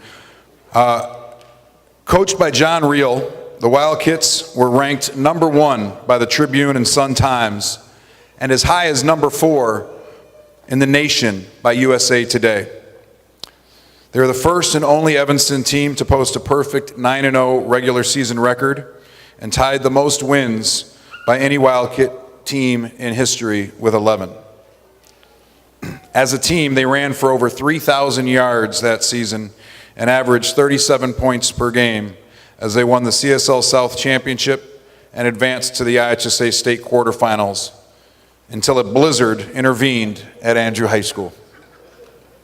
To give a more personal introduction of the team, please welcome Coach Matt Polinsky, 1972 alum, and one of the best baseball coaches in ETHS history, and the defensive coordinator for the 1997 team. After he's done talking, gentlemen, you are welcome to have the mic for 1 minute or less each. Thank you, Chris. Again, I'd like to thank everybody for being here. All those winners, congratulations, and their families. Being an ex-student here, a student athlete, a teacher and coach for 33 years, I'm very proud of this institution. I hope it carries on forever. So with that, I'd like to start with, gentlemen, remember one of these? Okay. Mrs. Reel, Matthew, Mark, and Luke, remember this? This was Coach Reel's Bible for every game. It wasn't as thick. This is the culminating Bible. But Coach Reel prepared us for every game. And I know every Sunday when we had a coaches meeting, the Reels were there, and John would have all this paper on the table, and I'm sure you guys had something to do with that. But Coach Reel prepared us. He prepared his coaches. He brought a tremendous coaching staff together. We had 9 coaches. 4 were volunteers, I believe. We had our volunteer coaches were William Billings, who helped with the backs, I hope, running backs. Dave Spiegler helped with wide receivers. Jason Glassman will help with the line. And then our final volunteer coach was Jim Lipinski. He also did a little special teams, and he also worked with the wide receivers. Our 5 coaches were the core. Marlon Primos. Marlon was a former defensive back. Obviously, he coached the defensive backs, and I'm sorry they couldn't be here today. And then we had Joe Zubek. Joe Zubek was an offensive line coach. Great guy, worked hard, was a solo cup scientist, salesman. So he was coming from North Chicago every day to join us. And finally, we have Jed Curtis. Jed and I were fortunate to be John's coordinators. And I've been very blessed because I was with John for 9 years as his defensive coordinator. Coach was as well with him. And obviously he gave a great tribute to Coach. And I want to say this was Coach's team. Unfortunately, he's not here to tell you that. And at the end, I'm going to read a little letter that I kind of tweaked a little bit, which kind of pertains to why we're here. So Coach had it easy. Okay? And I hate to go and mention individuals, Mrs. Siaka. Okay? Mrs. Siaka, can you stand up, please?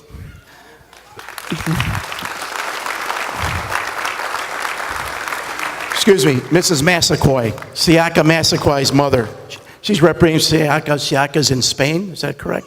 Yeah, so Siaka couldn't be here. But that was, he was a magical player, and, but our defense sometimes got a little jealous. So our first game, we won 42-17, and big story, Siaka Massaquoi, 300 yards or whatever it was. So we got together on defense and said, Coach, why can't we be as good? I said, guys, we can be as good as if you work hard. Okay? Our next 2 games, we had shutouts. Okay? On the total, the offense scored 402 points, Coach Curtis. Okay? Our defense gave up 112. So that's a little less than 10 points a game. So I was very proud of the guys. They worked hard, and but we were a team. It wasn't the Siaka Massaquoi show. Okay? And we kept that during the season. We made sure that was what it was going to be. And I guess finally, I'd like to read something that came out of Coach Reel's last booklet and review. And it kind of goes like this. Gentlemen, congratulations on a great Hall of Fame. 1997 was arguably the greatest season in the 134 years of Evanston Township football. For the first time in school history, the Wildcats went 9-0. The streak reached 11 before Mother Nature played a cruel joke on us. But after it ended, the Wildcats were ranked number 1 in the state for 3 weeks and number 4 in the nation by the USA Today. Playing with character, class, and courage, the Kits went on to play in the third round of the 6A playoffs. How did a team that went 4-5 and 5-4 as sophomores achieve these great things? We did it the right way. We worked hard and worked harder. We believed in ourselves, our teammates, and our coaches. We dared to be excellent. We believed in we set a goal, and it worked. The kids never wavered in their belief. This team never gave up. In 29 years of coaching, I have never been associated with a group that competed harder and cared more. We applaud and celebrate your effort, your attitude, your commitment. We marveled at and gave praise for your teamwork, tenacity, and determination. This was a team, 53 players and 9 coaches, all found ways to contribute. We will look back with pride on the 1997 season. As you look back at the stories, statistics, and scouting reports, remember the 1997 season fondly. You set a standard by which the Wildcats for years will come and be measured. It was indeed a great season. Gentlemen, I introduce the 1997 Hall of Fame football team.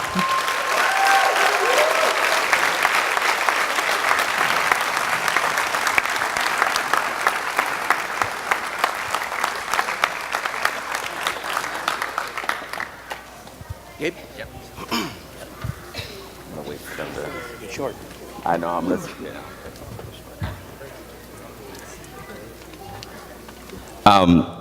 I just wanted to add a few words and a few thank yous and a few memories of my own, kind of on behalf of the team. First thing I wanted to mention was special thoughts to Trip Healy, our beloved teammate who's no longer with us, and was as big a part of the team as anybody. And Trip tragically passed away a few years ago, but you know, he's with us all in this brotherhood.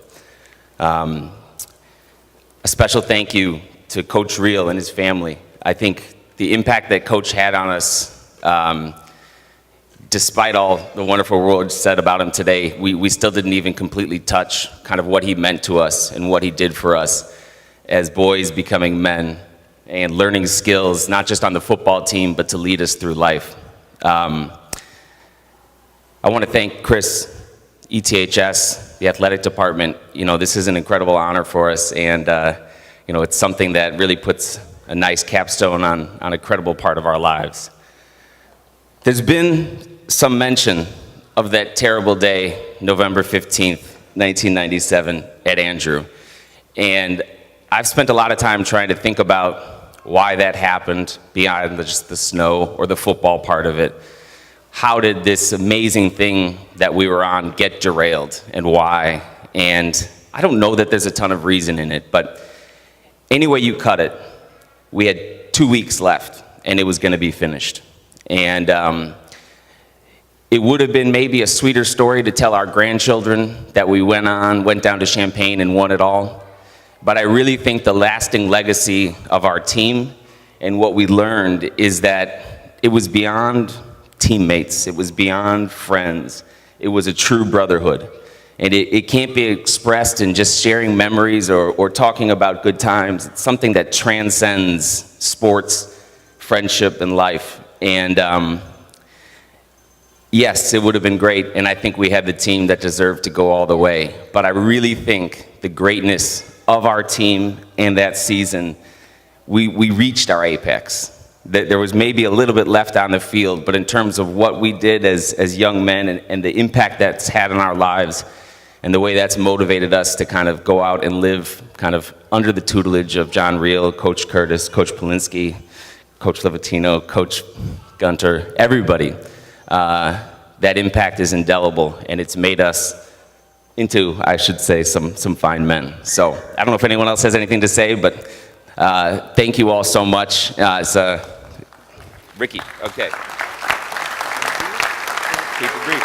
Thank you. I just wanted to say, high school, college, I've never played with more better people, 53 people that I can literally say, even when I've coached football, I've tried to describe what a team was to other kids. This was one team where it doesn't matter if you were first string or fifth string. When someone went down, the player that came in didn't miss a beat. That's how we went 11-1. It wasn't individual. Yeah, we had 8 D1 and 5 D2 scholarship players or D3, but when we were together, everyone was ready to go in. So I just want to say thank you all. It was an amazing time. One more thing, Coach Reel, amazing man. At the time, I had a story back when we were in our season. I got injured. I came back from injury, and I was standing next to my position coach, and I heard Coach Reel. He made sure I heard him say it. Sid Hayward, I don't think he's ready to play anymore, and I was a starter. And so at the time, I was pissed. But when I sat back and think about it, he did that to bring the best out of me. You know, and I went on to get so many awards, but without him, that didn't happen. And that no coach in any part of my college, semi-pro, ever has been better than Reel. Thank you.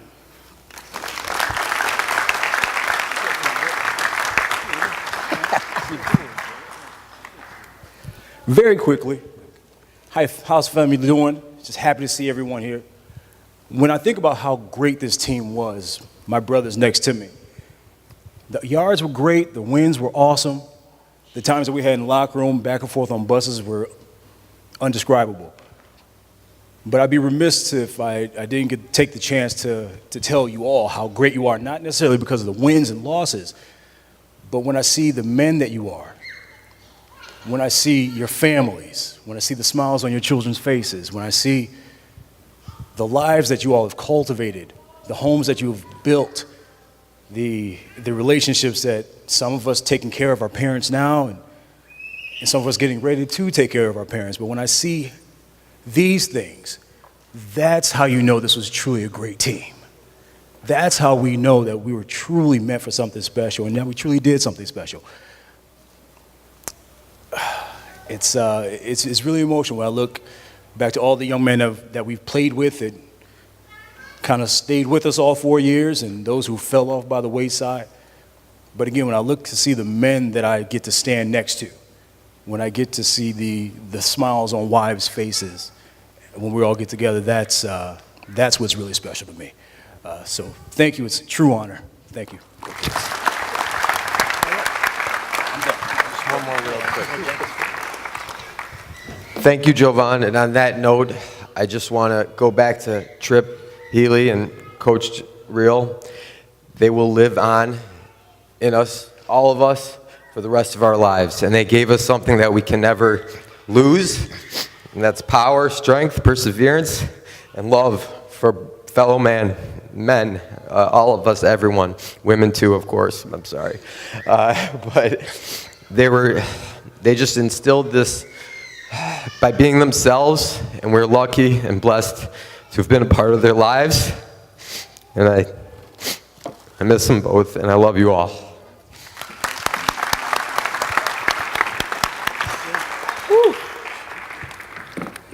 I just want to share two quick stories, and I'm going to get out your way.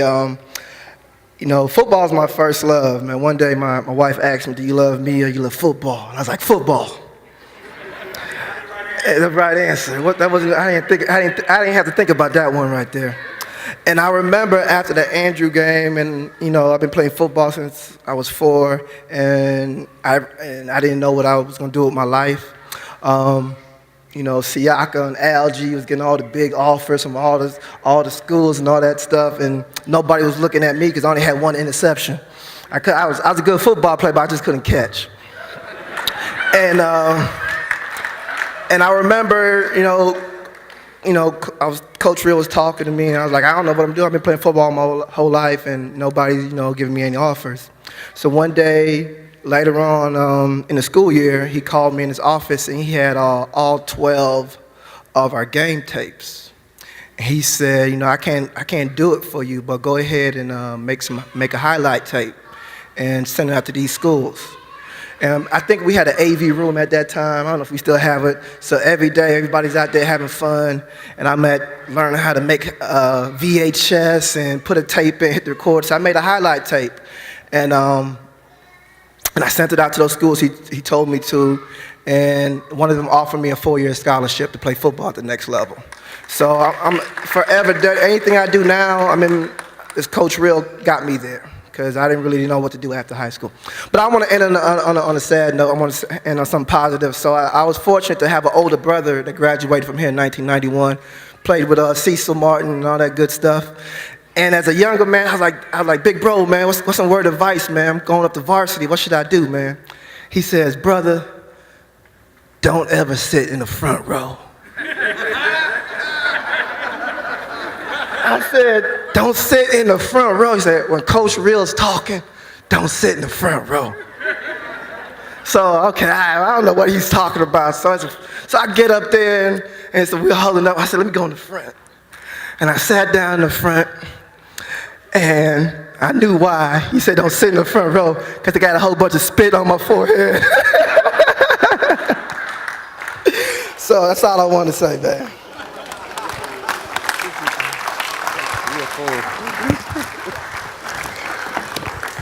Oh, thank you for this. We really do appreciate it.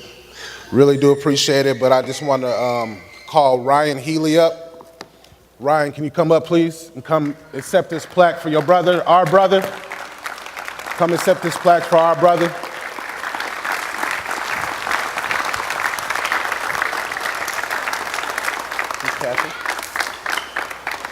Trip was, like I said, Trip passed a while ago, but he was definitely our brother. I had him. I had some T-shirts made and had him on a T-shirt last night. I got him for him. So. Hey, Ryan. Coach. She wasn't gonna sit back there.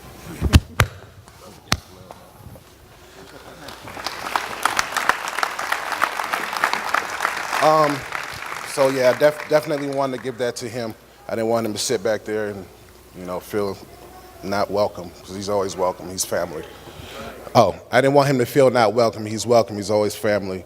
But I just want to thank everybody. It was definitely a team effort, but it came way before we got to Evanston, because the culture was set before we got to Evanston. So I have to thank everybody that came way before us, because without you guys pushing the person behind you and then pushing the people behind them, we wouldn't have been standing here.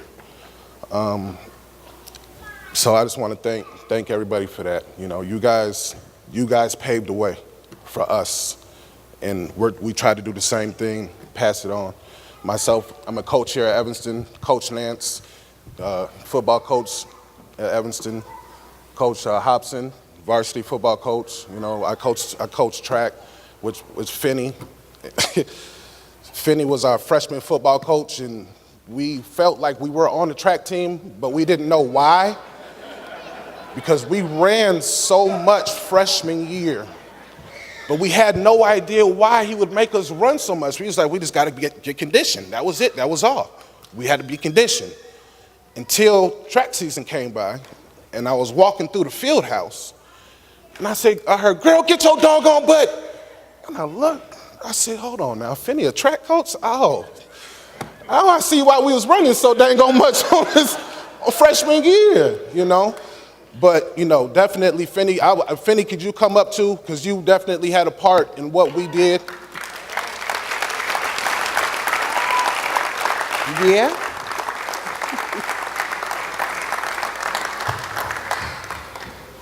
I still got this picture too, y'all.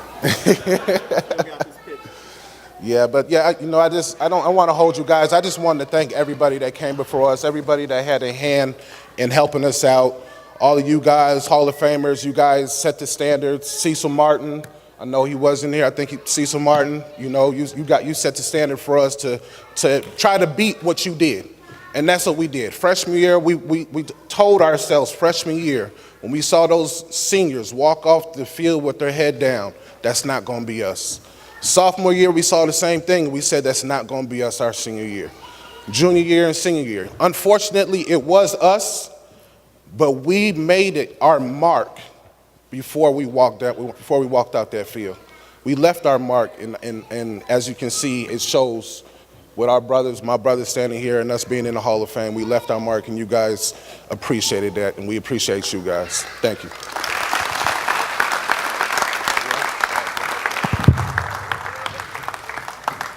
On top. All right.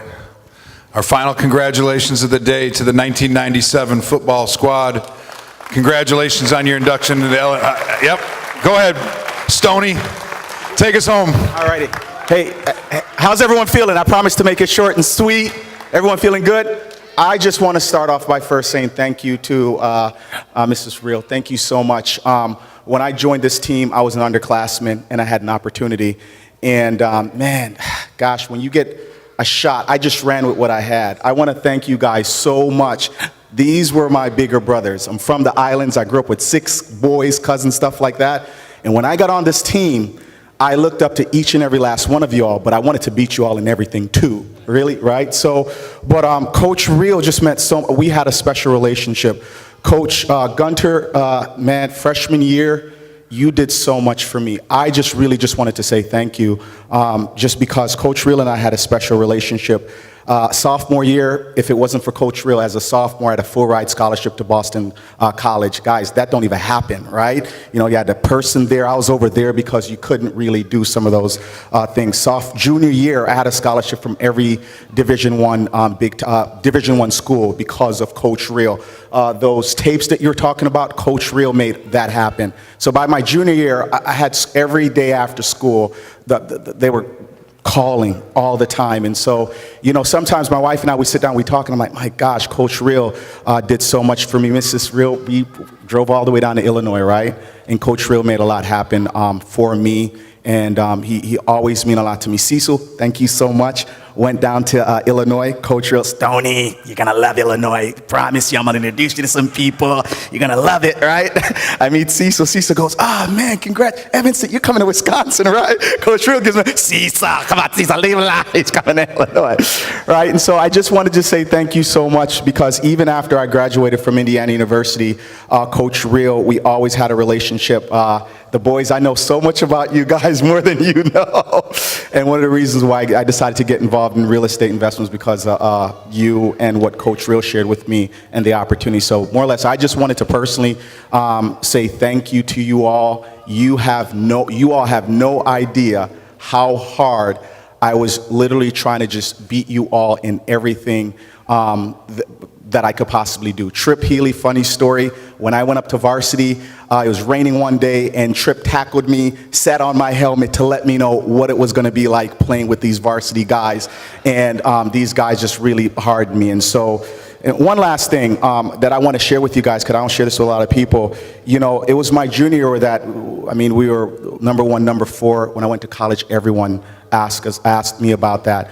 You guys made it so difficult my senior year because I had to follow that, and I didn't have a lot of the talent. But believe it or not, one of the reasons why I believe, and I know it's long, guys, I promise I'm finished. One of the reasons why I felt like I did so well was because I knew that I had to work hard, and what you all did for me as a young, skinny kid, you guys will never understand how grateful I am. So I just wanted to personally say thank you. I thank you so much.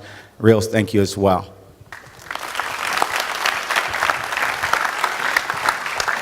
All right, congratulations again to the 97 football team. Gentlemen, we're going to take a quick picture. We're not going to try to get in front of that backdrop. So if our photographer hasn't left, okay, I guess he's left. So, Tamika's on the back. Tamika, come on up. Yes, that'd be great. No, we're going to just do it over here. Okay. So the tallest guys in the back, shortest guys in the front.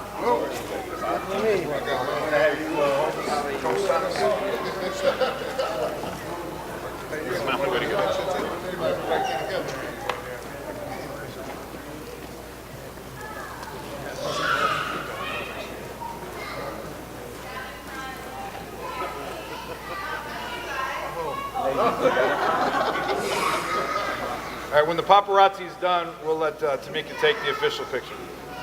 You got it? Wow, are we ready? All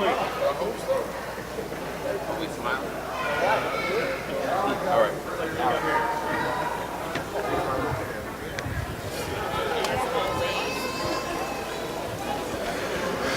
Congratulations one final time to all of our inductees today. It's been a long but wonderful afternoon getting to celebrate each and every one of you and the accomplishments you brought to ETHS. I wish you a great rest of the weekend and look forward to seeing you on a sideline or in the bleachers at an Evanston game coming up. Thank you, and go Kits!